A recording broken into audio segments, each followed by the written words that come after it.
అందం, ఆరోగ్యం, ఆత్మవిశ్వాసం అనూస్తో సాధ్యం. ట్రాన్స్ఫర్మేషన్ సర్వీసెస్ పైన ఫ్లాట్ 50% డిస్కౌంట్. అనూస్ సిన్స్ 1982. నమస్తే రమ్మగారు. నమస్తే జయ. ఏదైనా ఒక మంచి నావెల్ చెప్పుకుందామండి. మాలతీ చందూర్ గారి కథలు కొన్ని చెప్పాం కదా, మనసులోని మనసు అవును. అవి చెప్పుకున్నాం మనం. శతాబ్ది సూర్యుడు చెప్పుకున్నప్పుడు ఒక ఆవిడ నన్ను అడిగారు కాంచన మృగం కూడా చెప్పండి అని. కాంచన మృగం కొంచెం కాంప్లికేటెడ్ అని నేను పెద్దగా దాని మీద ముందుకు వెళ్ళలేదు. అందులో కథ కంటే వేరే వేరే విషయాలు చాలా ఉంటాయి కాంచన మృగంలో. మాలతీ చందూర్ గారు ఒక ఏమన్నారంటే ఎన్సైక్లోపీడియా లాంటి వారు. ఇంగ్లీష్ కథల్ని చాలా వాటిని తెనిగించడం అంటే అది అనువాదం చేశారు. పాత కెరటాలు రూట్స్ అని. ఆ పాత కెరటాలు అబ్బాయి ఎన్ని ఇంగ్లీషు కథల్ని నావెల్స్ని సింప్లిఫై చేసి సినాప్సిసే రాసినవి ఎన్ని పుస్తకాలు ఉన్నాయో, ఎన్ని కథలు ఉన్నాయో. Gone with the wind, Rebecca అలాంటివన్నీ చదివాను నేను. భలే బాగుంటాయి. అయితే ఈ కాంచన మృగము మనుషుల మనస్తత్వాల మీద రాయబడిన ఒక కథ అన్నమాట. ఈ కథను ఎట్లా ప్రారంభిస్తారంటే, నేను ఇది బ్రీఫ్గానే చెప్తున్నా.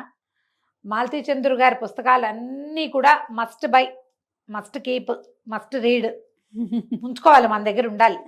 అప్పుడప్పుడు తిరిగేస్తుంటే ఒక సాధారణమైన ఇప్పుడు మన పక్కింట్లో వెనకింట్లో మా ఉంటారా జయ, ప్రతి వాళ్ళకి ఒక బ్రహ్మాండమైన కథ ఉంటుంది కుటుంబానికి. అవును. ప్రతి వాళ్ళకి ఒక గొప్ప తాతగారు, గొప్ప నాయనమ్మో, గొప్ప అమ్మమ్మో, మంచి అమ్మో, ఒక చెప్పుకోదగిన కథో. అది మామూలు కుటుంబం నుంచి పేద కుటుంబం వరకు ప్రతి వాళ్ళకి స్పెషల్, ప్రతి వాళ్ళకి సక్సెస్ స్టోరీస్ ఉంటాయి. ఒక క్యాజువల్ స్టోరీలో కూడా సక్సెస్ ఉంటుంది. ఆ మామూలు విషయాన్ని కూడా బాగా చెప్తారు ఆవిడ. మాలతీ చందూర్ గారు చాలా స్పెషల్. నాకు చాలా ఫేవరెట్, నాకు బాగా ఇష్టం కాబట్టి చదివినవే మళ్ళీ మళ్ళీ చదువుతా. నేను అనుకుంటా కొంచెం నా ఐడియాలజీ డెవలప్ అవ్వడానికి మాలతీ చందూర్ చాలా ఉపయోగపడ్డారనిపిస్తుంది నాకు. బాగుంటుంది ఐడియాలజీ. అయితే ఈ కాంచన మృగం కథ ఎట్లా ప్రారంభం అవుతుందంటే, ఒక ఆవిడ సుందరమ్మ గారని కొంచెం పెద్ద ఆవిడ, 60 దగ్గర పెడితే 60 ఏళ్ళ వయసు ఉన్న ఆవిడ హాస్పిటలైజ్ అవుతారు సమ్ హార్ట్ ఇష్యూ తోటి.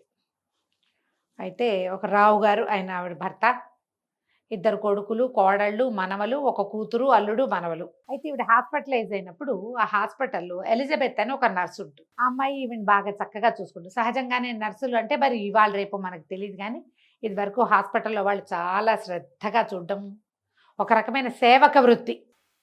అమ్మాయి చాలా శ్రద్ధగా చూసుకుంటుంది. ఇలాంటి అమ్మ ఉంటే బాగుండు మనకి, అలా అనిపిస్తుంది అనమాట ఆవిడని చూస్తే.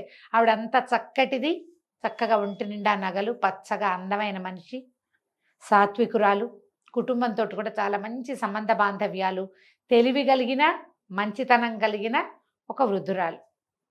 ఈ ఎలిజబెత్ బాగా ఈవిడ్ని సేవించుకుంటుంది. నేను ఇంటికి వెళ్ళాక కూడా నువ్వు మా ఇంటికి రా అని అడిగింది ఆవిడ. అడిగితే, ఎందుకమ్మా మీరు బాగానే ఉన్నారు, అంత అవసరం ఏం లేదు అంటే, కాదు మా ఇంట్లో ఉండు, నేను నీకు పెళ్లి సంబంధం చూస్తాను, పెళ్లి చేసుకుందు కానీ మా దగ్గర ఉందో కానీ. ఆవిడకి ఈ అమ్మాయి నచ్చిందనమాట. అదే. అయితే ఈవిడ ఏం చెప్పింది, నా ఎలిజబెత్, కాదమ్మా మా తమ్ముడు ఉన్నాడు, తమ్ముడు వెర్రి పిల్లవాడు, వాడు నార్మల్ వాడు కాదు, మా అమ్మ ఉంది, అమ్మ నేను పిల్లాడిని వదిలిపెట్టి, తమ్ముడిని వదిలిపెట్టి పెళ్లి చేసుకోను అలా చెప్పేది. ఈవిడ ఆ భర్తతోటి, ఆవిడతోటి చక్కటి కుటుంబ సంబంధాలు నెరపటము అవన్నీ చాలా సంతోషంగా చూస్తుండేది ఎలిజబెత్. అయితే ఆవిడ ఒక పూటలో డిశ్చార్జ్ అయిపోతారు. బాగానే ఉన్నారు. 2 కొడుకులు, కోడళ్ళు వస్తారు, కూతురు వస్తుంది. కూతురు కూడా చక్కటిది ఆవిడలాగానే. అమ్మాయి కూడా సాత్వికంగా బాగుంటుంది. పెద్ద కోడలు బాగున్నట్టుంటుంది, చిన్న కోడలు మంచి కరోడాగా కనపడుతుంది. చూపిస్తారు ఒక్కొక్క క్యారెక్టర్ని. అయితే ఏమవుతుంది, సడన్గా ఆవిడ ఇంకా రేపు వెళ్ళిపోతారనగా ఈ అమ్మాయి తమ్ముడు వస్తాడు. పిల్లవాడు వెర్రి పిల్లాడని చెప్పింది కదా, నార్మల్ వాడు కాదు, ఏమనాలి, కొంచెం అబ్నార్మల్ కిడ్ అనుకో. అదేలేండి. కొద్దిగా గ్రహణ మొర్రితోటి, కొద్దిగా కాలు పొట్టి పొడుగుతోటి పుట్టాడు అబ్బాయి. ఆ పిల్లాడు లోపలికి వస్తాడు. ఆవిడ ఈ పిల్లాడిని చూసేసరికి చాలా ఎక్సైట్ అయిపోతారు. ఆ పెద్ద ఆవిడ ఉన్నట్టుండి పారాలసిస్ లాగా వచ్చేస్తుంది ఆవిడకి. ఈ అమ్మాయికి అర్థం కాదు, ఏమిటి సడన్గా ఏమైపోయింది, శుభ్రంగా ఉన్న మనిషి మామూలుగా తిరుగుతున్నారు, కోలుకున్నారు హార్ట్ ఇష్యూ నుంచి. కేకలు పెడుతుంది. డాక్టర్లు వాళ్ళు వీళ్ళు పరిగెత్తుకొస్తారు, చిటుకుని అయిపోతారు. ఆవిడ కాస్త పోతారు ఆ సుందరమ్మ గారు. ఏమో అర్థం కాదు, అంత శుభ్రంగా ఉన్న ఆవిడ డిశ్చార్జ్ అయ్యి వెళ్ళిపోవాల్సిన ఆవిడ ఇలా ఎందుకు అయిపోయింది, తన తమ్ముడిని చూసి ఆవిడ భయపడిందేమో అనుకుంటుంది. ఇంతలో ఈ హడావిడంతా ఆవిడ చనిపోవటము, వాళ్ళు వీళ్ళు డాక్టర్లు పరిగెత్తుకు రావడం, ఫ్యామిలీ అంతా ఏడుపులు గందరగోళాల్లో ఆ పిల్లాడు మెల్లిగా వాళ్ళ అక్కని పిలిచి, అక్క అక్క అమ్మగారే నా మెళ్ళో ఇది వేసారు అక్క అని మెళ్ళో ఎంచి ఒక గొలుసు తీసి చూపిస్తాడు. కాకపోతుంది, నీకు వేయటం ఏంటో తెలియదక్క, నాకు తెలీదు, దాని దగ్గరికి రమ్మన్నారు, నా చేతి వేళ్ళు, వాడికి ఒక్కొక్క చేతికి 6 వేళ్ళు ఉంటాయి, 6 వేళ్ళు లెక్క పెట్టారు, నన్ను ఇట్లా మొహం దగ్గరికి లాక్కుని ముద్దు పెట్టుకున్నారు, నువ్వు పెట్టుకుంటావే అట్లా తల్లో వేలు జోరిపి ఇట్లా అని ముద్దు పెట్టుకుంటుంది అక్క వాడిని. ముద్దు ఎర్రటి వాడు ఆ పిల్లాడు, చక్కగా ఉంటాడు, కానీ గ్రహణ మొర్రు ఉంది వాడికి, చేతి వేళ్ళు ఎక్కువ, కాలు వంపు, చిన్న ఎర్రగా ఉన్నా కూడా అమాయకపు పిల్లవాడు, ఒక వెర్రితనం ఉంది, అదే చిన్న వికృత స్వరూపం వాడు. నిన్ను ముద్దు పెట్టుకోవడం తెలియదక్క, ఆవిడ ముద్దు పెట్టుకున్నారు, మెళ్ళో ఇంచి నువ్వే తీసేవంటే కాదు, మెళ్ళో ఇంచి తీశారు, నా మీద వేశారు, ఇట్లా వేసుకోమన్నారు, నేనే వేసుకున్నాను. ఈ లోపలేమో ఆవిడ కనుగుడ్లు వెనక్కి తిరిగిపోయి స్పృహ కోల్పోయి చనిపోయారు. చాలా అర్థం కాదు, తెలిసిపోతుంది. ఇన్ని రోజుల నుంచి ఆవిడ మెడ నిండా వస్తువులు, మొదటే చెప్తారు మెడ నిండా వస్తువులు ఉన్నాయి, చేతులు గాజులు ఉన్నాయి, ఆవిడ చక్కగా ఉంది అని. మెళ్ళో 10 తులాల వస్తువు పోతే తెలీదు, చేయాలో తెలీదు. సరే ఏం చేస్తుంది, హాస్పిటల్ చీఫ్ డాక్టర్ ఉంటారు కదా, ఇది గవర్నమెంట్ హాస్పిటల్ ఏమో అనుకుంటున్నాను నేను, నాకు అలా అనిపిస్తుంది. సరే ఆయన దగ్గరికి వెళ్ళి చెప్తుంది, ఇట్లా జరిగింది. ఆయన నిర్ఘాంతపోతాడు. ఇప్పుడు ఈ గొలుసు మా దగ్గర ఉంది అని ఎలా చెప్పాలి, బాడీ వెళ్ళిపోయాక ఏమొస్తుందో అర్థం కాదు, ఏం చెప్పాలో తెలీదు. హాస్పిటలే కూడా అయ్యి ఉంటుంది బహుశా. ఇక అతనికి ఏమనాలో తెలియదు, ఈ అమ్మాయిని గట్టిగా పదునుగా ప్రశ్నిస్తే ఏమైనా సరే అమ్మాయి, మా తమ్ముడు అలాంటి పని చేయడు, వాడు అమాయక పిల్లవాడు, వాడిని మీరు చూశారు కదా, వాడు అబద్ధం చెప్పడు, అసలు మాటలే తక్కువ, వాడు అబద్ధం ఎందుకు చెప్తాడు, వాడికి బంగారం మీద ఆసక్తి ఉంది, వేళకి తిండి తప్పిస్తే వాడికి ఏం వద్దు, వాడు అమాయకపు జంతువు, వాడు నాకెందుకు, నాకు అక్కర్లేదు, అలా అయితే నేను మీకు తెచ్చిచ్చేదాన్నా, వీళ్ళ దగ్గర పర్సులు అవి ఉండకూడదు, నీ దగ్గర ఎలా ఉన్నాయంటే, సార్ మీరు అర్థం చేసుకోరు, మేము చిన్న పర్సులో డబ్బులు పెట్టుకుని మేము బ్లౌజ్ లోపల పెట్టుకుంటాము, ఇది అందులోనే పెట్టుకుని బయటకు వచ్చాను, నేను ఇంకేం చేయాలో తెలియక, ఇప్పుడు వాళ్ళకి తెలిసిపోతుంది. ఈయన అక్కడికి వెళ్ళేసరికల్లా ఆ కోడలు పట్టుకుంటుంది, మా అత్తగారి మెళ్ళలోంచి వస్తువు పోయింది, ఈవిడ మా అత్తగారు మావగారు ఎంతో ముద్దుగా చూశారు ఆ నర్సుని, దొంగ మొహంది అని చెప్పేసి ఆవిడ లోపలున్న వికృతత్వం అంతా బయటపడుతుంది. ఈయనకి ఏం చేయాలో తెలియదు. ఈయనకి ఒక ఫ్రెండ్ ఉంటాడు, సాయి ప్రసాద్ అని, ఆయన ఎల్ఎల్బి చేసాడు, బిఎల్ చదివిన వాడు. ఆయన ఒక షెర్లాక్ హోమ్స్ లాగా ఫీల్ అవుతాడు తను. అతను వస్తాడు, వచ్చేసరికల్లా ఇతనికి జరిగింది చెప్తాడు. చెప్పేసరికి ఈయన బాగా ఆలోచించి, ఓ పని చేద్దాం, ముందు మీ నర్సుని ఇక్కడి నుంచి కదిపేద్దాం, పద మనం వాళ్ళ ఇంటికి వెళ్దాం అంటాడు. అక్కడికి వెళ్ళేసరికల్లా మా అత్తగారి మెళ్ళలో గొలుసు మాయమైంది అని ఆవిడ నిలదీస్తుంది.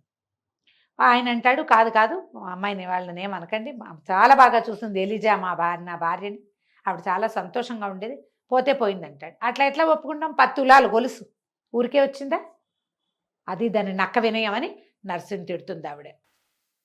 ఇప్పుడు వీళ్ళు బాగా ఆలోచిస్తే సాయి ప్రసాద్ కనిపిస్తుంది, ఒకవేళ ఆ పిల్లాడు ఆవిడకి పుట్టిన కొడుక, లేకపోతే ఆవిడ భర్తకి పుట్టినవాడా, పిల్లాడిని మాయం చేసింది ఆవిడే, వాడికి ఒక 20 ఏళ్ళు ఉన్నాయి, లెక్క పెడితే ఈవిడ కూతురికి 34-35 ఏళ్ళలోనే ఉన్నాయి, కాబట్టి ఈవిడికే పుట్టుంటాడు, ఆవిడ వదిలించుకుంది పిల్లాడిని, ఏదో చేసింది.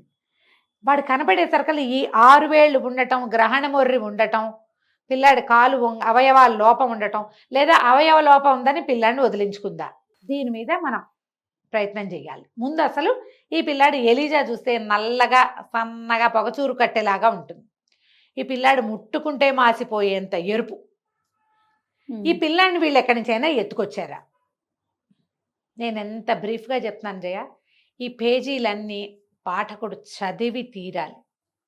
సుందరమ్మ గారి క్యారెక్టరు, ఆవిడ భర్త క్యారెక్టరు, వాళ్ళిద్దరి మధ్య ఉన్న అనుబంధం, ఎలిజా తోటి ఆవిడ ఎలా ఉంది, ఎలిజా ఆమెతోటి ఎలా ఉంది, కోడళ్ళు ఎలా ఉన్నారు, అది ఎంత బాగా చూపిస్తారంటే క్యారెక్టర్ని 4 వాక్యాల్లో ఇలా తెరిచి అరటిపండు వలిచి చేతిలో పెడతారు మాలతి గారు, అదే చాలా బాగా చెప్తారు. సాయి ప్రసాద్ ఇప్పుడు ఇది కనుక్కోవాలనుకుంటాడు. ముందు ఏం చేస్తాడంటే ఎలిజా వాళ్ళ ఇంటికి వెళ్తాడు. ఈ పిల్లాడు మీ సొంత పిల్లాడేనా, ఆవిడ బిక్క తెచ్చిపోతుంది. ఎలిజా నిర్ధారిపోతుంది, అమ్మ తమ్ముడు మన తమ్ముడు కాదా అంటుంది. అంటే ఆవిడ నేను కొనుక్కున్నాను పిల్లాడిని అని చెప్తాను. ఓహో, కొనుక్కున్నట్టు కాగితం ఉంది నా దగ్గర, ఆ కాగితం ఏమిటి, ఎక్కడి నుంచి, అదేదో ఊళ్ళో మిషన్ ఆసుపత్రిలో నాతో పాటు పనిచేసే ఇంకొక ఆయ, వాళ్ళు ఒక పిల్ల తల్లి, ఆ పుట్టిన పిల్లవాడిని వాళ్ళు ఇచ్చేశారు. నేను ఆయాకి 200 ఇచ్చి ఎప్పటికీ ఈ పిల్లాడిని మళ్ళీ అడగమని కాగితం ఆయాతోటి రాయించుకుని 200 చేతిలో పెట్టి 200 ముట్టినట్టు రసీదు కూడా తీసుకుని అవి కాగితాల్లో దాచిపెట్టుకుంటుంది. పిల్లాడు అప్పుడు మూతి మీద చుక్కలాగా ఉంది, పుట్టుమచ్చ అనుకున్నాను. ఈ కాలుకి నా 6 వేళ్ళు, కాలు పొట్టు పొడుగు ఆ రోజు ఉంది. కానీ మగపిల్లవాడు, నాకు ఎలిజా ఒక్కతే, భర్త లేడు, మగపిల్లాడు మాకు ఆసరా అవుతాడని నేను ఆ పిల్లాడిని తెచ్చుకున్నా. వాడు అందం పట్టలేక, వాడు తెలుపు ఎర్రటి పిల్లవాడు అని రాస్తారు. ఈ పిల్లాడు క్రమంగా వాళ్ళలో వెరితనం బయటపడింది, మొర్రిగా తెలిసింది, గ్రహణ మొర్రి ఉంది వాడికి. కాలేమో కొంచెం వాదం, ఒక కాలు పొట్టి ఒక కాలు పొడుగు. ఇక మాకు తోడు మా పిల్లాడు మావాడు, మేము వీడిని ఎవరికి ఇవ్వం, పిల్లాడిని వదలలేను నేనని చెప్తుంది. ఆ పిల్లాడు అమాయకంగా ఉన్న ఎర్రటి పిల్లవాడు. దీనికి అర్థం కాదు, తల్లి పిల్ల ఎలా ఉన్నారు హాస్పిటల్లో, ఈవిడ కాదా, సుందరమ్మ గారు కాదా, ఎవరినైనా తన భర్త వల్ల సంతానం కలగబోతున్న వాళ్ళని ఎవరినైనా అక్కడికి ఆవిడ తీసుకెళ్ళిందా, ఎవరికీ తెలియకుండా ఎలా మేనేజ్ చేసింది. ఈయన ఇది చాలా ఇంట్రెస్టింగ్గా ఉంది, పర్వాలేదు ఎంత ఖర్చైనా నేను ఈ ప్రయత్నం చేస్తానని ముందు అక్కడికి వెళ్తాడు. ఆ మిషన్ ఆసుపత్రిలో ఇంతకుముందు 20 ఏళ్ల క్రితం పనిచేసిన ఒక ఆయాన్ని పట్టుకుంటాడు. ఆ ఆయా వ్యవహారం అయింది. అప్పుడు క్రమంగా ఎట్లా తెలుస్తుంది, సుందరమ్మ గారి కూతురు, ఆ పిల్లకు ఒక 14-15 సంవత్సరాలే ఉన్నాయి. పిల్ల స్పృహలో ఉండేది కాదు, ఎర్రగా బక్కగా బలహీనంగా ఉండేది. పిల్లకి తెలియదు అసలు తనకి పిల్లాడు పుట్టాడని, పిల్లవాడు బతుకున్నాడని అమ్మాయికి అసలు తెలియని కూడా తెలియదు. పురుడు పోసి పిల్లని తీసుకెళ్ళిపోయింది తల్లి. ఆ పిల్లాన్ని నాకు అప్పచెప్పింది. ఓకే, డబ్బు కూడా ఇచ్చింది పిల్లాన్ని కాచుకోమని. నేను అమ్మేశాను. ఇది అన్ని పక్కల నుంచి డబ్బులు లాగేసింది. ఈవిడ దగ్గర నుంచి తీసుకుని ఈవిడితో పాటు ఈ గర్భానికి కారణమైన కుర్రాడు కూడా వచ్చాడు అక్కడికి. ఓకే, ఆవిడ చాలా గట్టిగా కేకలేసి కుర్రాన్ని పంపించేసింది. కానీ ఆ కుర్రాన్ని ఈ ఆయా ఆకట్టుకుని అబ్బాయితోటి కూడా కొన్ని డబ్బులు పంపించేలాగా ఏర్పరచుకుంది. తర్వాత కనెక్షన్ పోయింది. ఈవిడ ఈ ఆయా వాళ్ళ దగ్గర డబ్బులు తీసుకుంది, పిల్లాన్ని కూడా అమ్మేసింది, క్యాష్ చేసేసింది మొత్తం. అలాంటి తెలివిగల వాళ్ళు ఇప్పుడు కూడా బోళ్ళ మంది ఉన్నారుగా. ఇప్పుడు కొల్లలు, ఇప్పుడు ఫోన్లు వచ్చినాయి, సోషల్ మీడియా వచ్చింది. అప్పుడు ఇప్పుడు ఎప్పటి సంగతి 70లో కథ. అప్పుడు గిన్ని లేవుగా సౌకర్యాలు, ఓన్లీ ఉత్తరాలే ఉన్నాయి. సరే, అప్పుడు ఈ పిల్లవాడిని చూడ్డానికి వచ్చిన ఆ కుర్రాడెవరో పట్టుకున్నారు. అక్కడికి వెళ్ళాడు ఈయన. వెళ్తే అక్కడ ఆ ఆయనకి అతను ఇప్పుడు పెద్దవాడైపోయాడు. 20 ఏళ్ళ నాడు అప్పటికే 18 ఏళ్ల కుర్రాడు, 17 ఏళ్ల వాడు. ఇప్పుడు 37 ఏళ్ళ 38 ఏళ్ళ ఉండాలి కదా. వాళ్ళ ఇంటికి వెళ్తే భార్య కూతురు ఉన్నారు. అతనికి కాళ్ళు లేవు, ఏదో యాక్సిడెంట్లో కాళ్ళు పోయినాయి. అతను ఏదో టీచింగ్ దాంట్లో ఉన్నాడు. ఈయన మెల్లిగా సాయి ప్రసాద్ గారు మెల్లిగా బూస్ట్ చేసి కనుక్కుంటాడు. కనుక్కుంటే అతను అదేదో చిన్నతనం, ఊరికే ఏదో చిన్న ప్రయోగంలాగా చేసాం, అనుకోకుండా తను ప్రెగ్నెంట్ అయిపోయింది. అప్పటికి మేము చాలా చిన్నవాళ్ళం. ఇతనికి 16 నుండి 17, ఆ పిల్లకి 14 ఏళ్ళు, 10th క్లాస్ కూడా కాదు. వాళ్ళ అమ్మగారు ఎప్పుడైతే ఇది తెలుసుకున్నారో నన్ను గట్టిగా వార్నింగ్ ఇచ్చారు. నన్ను వాళ్ళ ఇంటి ఛాయలకు కూడా రానివ్వలేదు. పంకజం ఆవిడ కూతురు పేరు. పంకజాన్ని ఎక్కడికో తీసుకెళ్ళిపోయారు. తర్వాత తిరిగి వచ్చారు. నేను నా బేబీ అక్కడ ఉన్నాడని నేను వెళ్ళా అక్కడికి.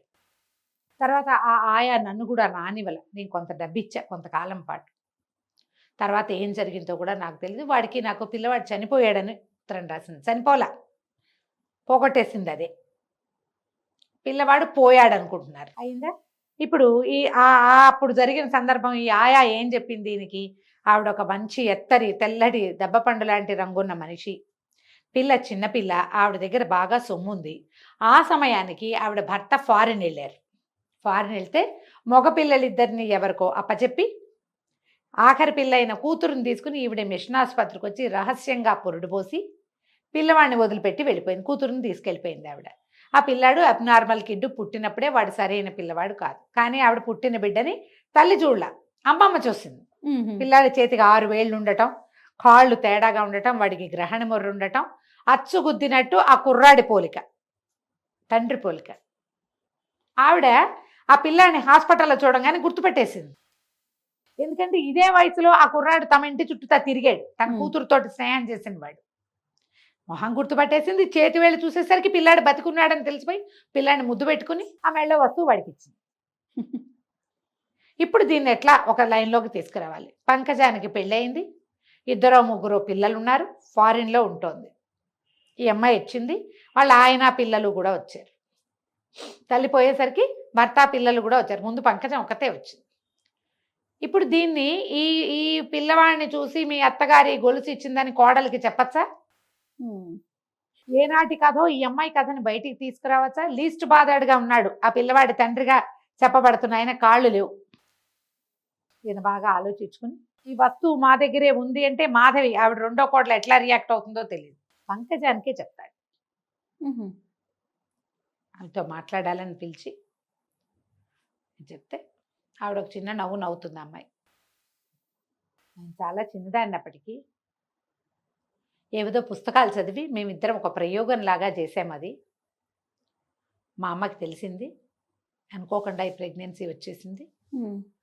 మా అమ్మ నన్ను అక్కడికి తీసుకెళ్ళింది. 24 గంటలు మత్తులండి. ఆ పిల్లాడి మీద నాకు ఏ వ్యామోహమో కలగకుండా, ఆ ప్రెగ్నెన్సీ మీద మామూలుగా ఏముందమ్మా, గర్భస్థ శిశువు పట్ల వ్యామోహం కలుగుతుంది తల్లులకి.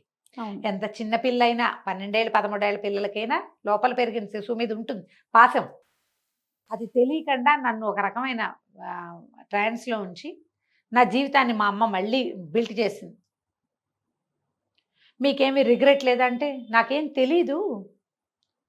ఇప్పుడు రిగ్రెట్ అయ్యి అదేదో తెచ్చుకొచ్చి ఈ మొత్తం జీవితాన్ని మా అమ్మ ఏ సౌధాన్ని నా కోసం కట్టిందో దాన్ని పాడు చేసుకున్నా నేను.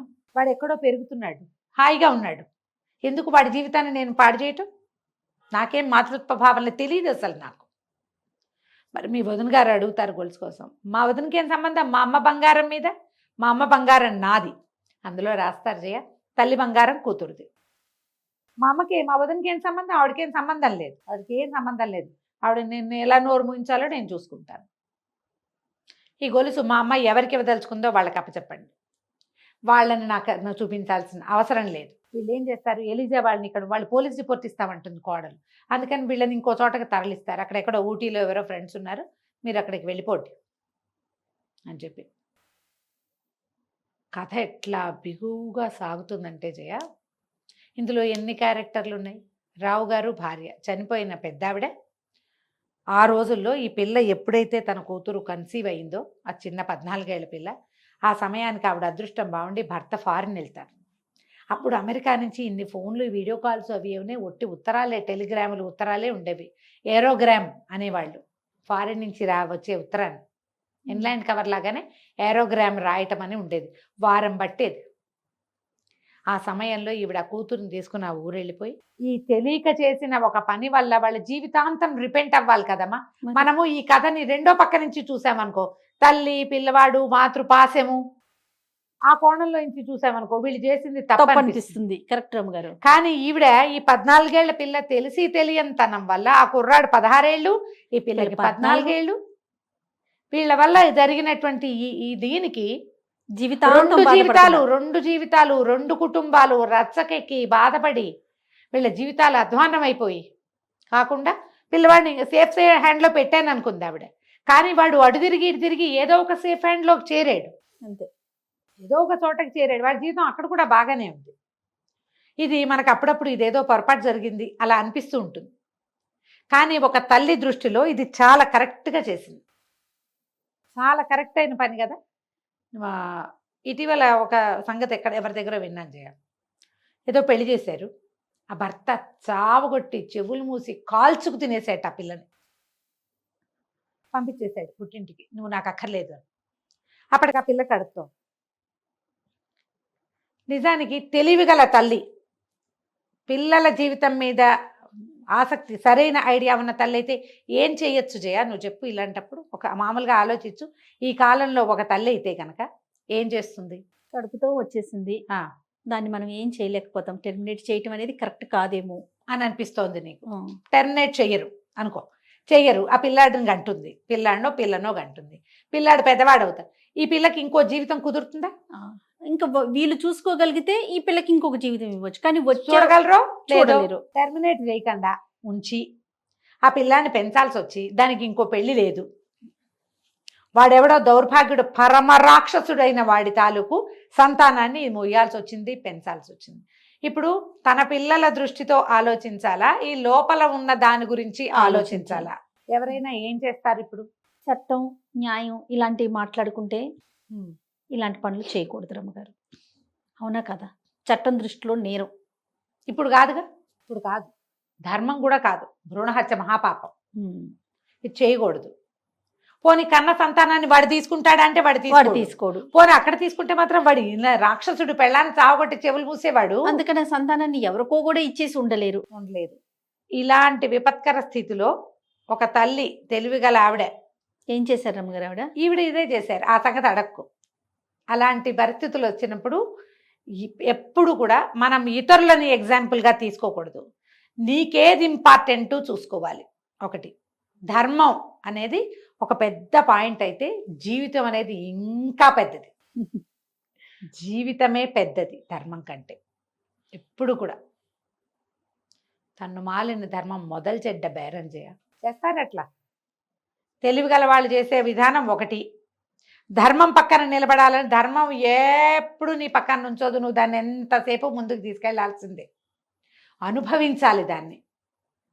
కష్టమో నిష్ఠూరమో ఏదైనా కానీ ఎవరి విజ్ఞతను బట్టి వాళ్ళు చేస్తారు జయ. మనం వాళ్ళ పక్షాన మాట్లాడలేము, వీళ్ళ పక్షాన మాట్లాడలేము, పరిస్థితులను బట్టి. ఈ సుందరమ్మ గారి పరిస్థితి ఇది.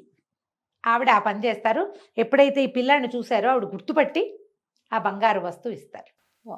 కథ ఎంత పట్టుగా బిగువుగా, మనం ఏ పక్షం వహించాలో తెలియని ఒక దాంట్లో మనని చివరి దాకా తీసుకెళ్తుంది.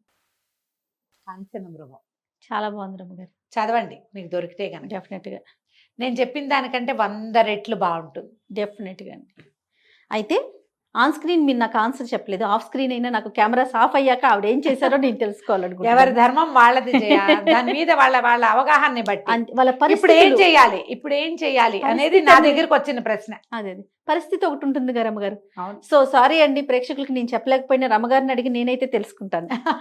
వాళ్ళు ఏం చేశారో నాకు తెలీదా రమ్మగారు? నన్ను అడిగారు ఇప్పుడు ఏం చెయ్యాలి, మీరు ఏం చెప్పారు, సలహా నాకు చెప్పండి. నేనేం చెప్తాను జయ, మామూలుగా నేను చెప్తాను రమ్మగారు. విను, నేనేం చెప్తాను మామూలుగా, మీరు రాసుకోండి ఏది ముఖ్యం మీకు. ఇప్పుడు అది తప్పో ఒప్పో ఇతరుల మీదకి ఎందుకు వెళ్ళిపోవాలి? వాళ్ళు చెప్పారు కాబట్టి మేము చేసామనకూడదు. మీకై మీరు చేయాలి ఏదైనా సరే. అందులో ఇలాంటి పరిస్థితి అప్పుడు మీకై మీరు చెయ్యాలి, సలహాదారులు కాదు. ఎవరైనా గురువు గారు ఉంటే బోధించవచ్చు ఒకటి, లేదా ఒక తల్లి మీ పిల్ల 25 ఏళ్ళు పెరిగిన పిల్ల లోపల ఉన్న ఒక 3-4 వారాల 6 వారాలదా ఎలాంటి భవిష్యత్తు ఇవ్వగలుగుతాం మనం? ఇవి ఎవరికి వాళ్ళు ఆలోచించుకోవాలి కదమ్మా. ఈ రోజుల్లో అంత ఆలోచన ఎవరు చేయటల్లా. ఈ ధర్మం పిచ్చి ఉన్న వాళ్ళు కొంతమందే ఉంటారమ్మా, అంత ఆలోచించట్లేదు. పిచ్చని నేను ధర్మం పట్ల వాళ్ళకున్న అవగాహనని బట్టి వాళ్ళు ఆ రకంగా ఆలోచిస్తారు. పరిస్థితులు రమ్మగారు, పరిస్థితులను బట్టే కదా. ఈ కాంచన మృగం మాత్రం మనకి సుందరమ్మ గారు చేసింది కరెక్టేనని అనిపిస్తూ ఉంటుంది, అప్పుడప్పుడు అనిపిస్తుంది. ఏది ఇంపార్టెంట్ అనేది.